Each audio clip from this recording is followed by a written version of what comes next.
Berriz ere hitza bizipozari emango diot, nahi dituzuen nahi bali maizute azken konsiderazioaren batekin. Bueno, eskerrik asko zure hitzengatik, nik pixkat aipamen txiki bat, ez? Bueno, guk legetan ez gera adituak, ez dugu nahi ere, ez gera saiatu ere egin, baina bai bizitzan arituak bagera, ez? Eta horlako gaitzetan, horlako bazterkeritan, zoritxarrez arituak gera.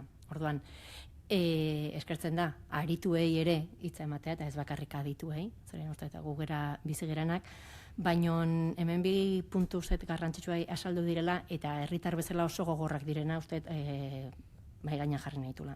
Intersekzionalitatea, zueko oso errez banatzen dituzute gauzak, oso errez, hau zure eskumena da, hau nerea, hau berea, hau udalekoa, hau aldundikoa, hau etxe bizitza, hau hezkuntza, gu ez dugu hortasun lertzen.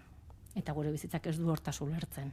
Ni nerea alaba badaukat, edo semea, edo famili bat, eta berdina gera medikuan, eskolan, hemen, edo parkean, ez? Orduan, gure intersekzionalitateaz ez dugu lertzen, eta oztopoak besterik ez dugu ikusten intersekzionalitate horretan. Orduan, nik uste legeak ere, eta gero legeak aplikatzeko erabiltzen diren gailu horiek, hori ere kontutan hartu beharko direla, herritarren bizitza, edo lana errasteko, ez?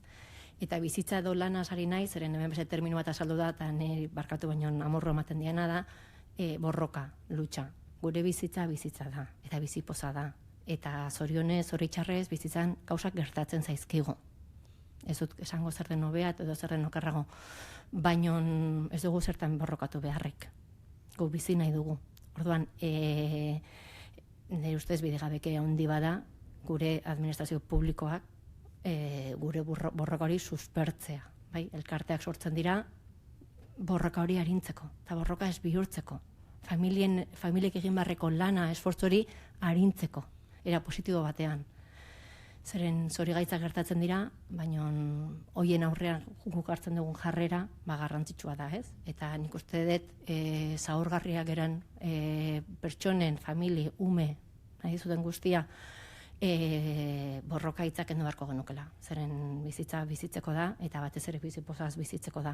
Eta administrazio publikoa da, hortan lagundu behar gaituena. Eta ez, oraindik zailtasun gehiago jartzeko ardura, ez? Eta, nire.